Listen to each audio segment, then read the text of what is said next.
E disso eu posso assim, dizer, né? Algumas pessoas sabem da minha história. Eu falei sobre coisa interrompida e eu lembrei que quando eu fiquei grávida, né, em 2019, eu descobri a primeira gestação. E era um sonho, né? Assim, para a mulher que quer engravidar, é um sonho realizado, né? Eu sou mãe, né? Muda, essa mulher, ela expande, né? A mentalidade expande. E eu fiquei, assim, tão feliz, né? Por começar a ter expectativas Uhum. da maternidade, né? Eu vou conhecer agora um novo mundo, vou conhecer o mundo de bebês, né? Eu vou conhecer eu sendo mãe, alguém, né? Meu sendo gerado. E quando chegou em 2020, o fato, né, quando eu fui, eu já vou até dar um spoilerzinho aqui, nós vamos falar sobre esse assunto, né, aborto espontâneo, e também bebês natimortos também, tem a realidade também das mamães de UTI, né, e a Uhum. gente vai trazer, também é pouco falado, né, eu só fui descobrir isso quando eu passei aí, eu fui pesquisar sobre, na minha volta eu não tinha amigas, eu não tinha parentes que tinham passado por isso, então você imagina, quando eu perdi eu falei, eu tenho defeito, eu tenho um problema, né? E eu lembro que quando eu fui, né, fui recebida lá no hospital até Mariana Bulhões, fui muito bem recebida.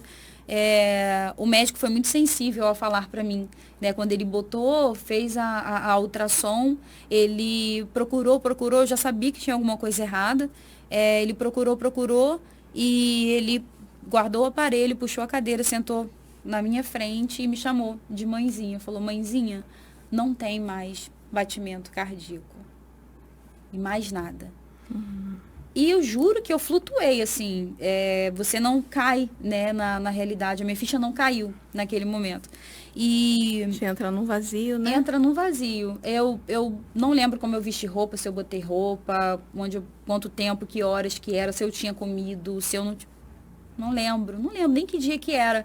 Então, assim, eu acredito que quando vem as notícias, né, de perdas de forma geral, eu acho que acontece muito isso. A pessoa entra como se no estado de transe, né? O que que aconteceu? Eu acho que é muito pesado você elaborar logo de cara, assim, uma perda, né? Então, assim, acho que um dos processos mais difíceis talvez seja esse da negação.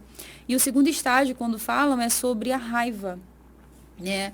Essa raiva eu trouxe essa raiva eu trouxe toda pra net, né? Eu trouxe toda eu não fazia contato com essa raiva, né? Uhum. Gente, é tão engraçado assim, a gente fala da raiva como um aspecto muito negativo, né? Parece que a raiva é muito feio você sentir raiva, né? Então eu me sentia mal, tipo assim, você tá sentindo raiva, você tá Uhum. isso, não pode, né? E é um sentimento. A gente aprende a não sentir raiva, né? A Sim, condenar a raiva. Os nossos sim. pais ensinam é feio, né? Sentir raiva é feio. Tá Você com não, cara feia por causa de quê? tá com cara feia por causa de quê? Não pode ficar assim, né? É feio ter raiva. Papai do céu não gosta, né? Sim. Nossa. E a gente se desenvolve. A raiva é um sentimento, né? É uma Sim, energia que move a ação, sim, né? Então é importantíssimo a fase da raiva no luto, né? sim, Você está trazendo, Débora, na sua fala, né? As suas experiências, né? O sim, que você viveu, o que você passou, né? E eu falei no início do dia 18, né? Hoje está sim. fazendo um ano que eu sepultei meu esposo.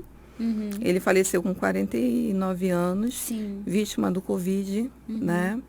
E quando eu falei, meu Deus, olha, nós gestalt terapeutas entendemos que o campo, ele traz esses encontros, né? sim, Eu estou aqui hoje falando de perda no dia em que eu sepultei meu marido e no momento em que renasce algo aqui dessa possibilidade desse novo, sim. né? De falar no podcast primeira vez, gente, né? Então, Tudo então, muito novo, tudo muito de novo, né? verdade, é. Então, essa coisa agridoce, né? É, Esse sentimento de dor misturado com prazer, né? é. Então, assim, em alguns momentos da nossa conversa vai ter relatos Sim. do que Débora passou, né? Uhum, E do que eu passei também em termos de raiva. E eu sim. senti muita raiva dele. Em algum momento eu falei, por que você foi embora? Né? Por que você foi? Por que você fez isso? Né? E assim, são umas perguntas meio assim, lógicas que a gente faz, Sim. né? Mas é devido ao desespero que a gente sente aqui dentro, Sim. né? De se ver sem chão, né? E eu queria ter ido no lugar, e aí vem a questão que você vai falar aí daqui a pouco, que é outra fase, né? Se eu já posso iniciar um pouquinho, que é a fase da barganha, Sim, né? sim. Então, essa fase também é uma fase importante, que a gente vivencia assim, né?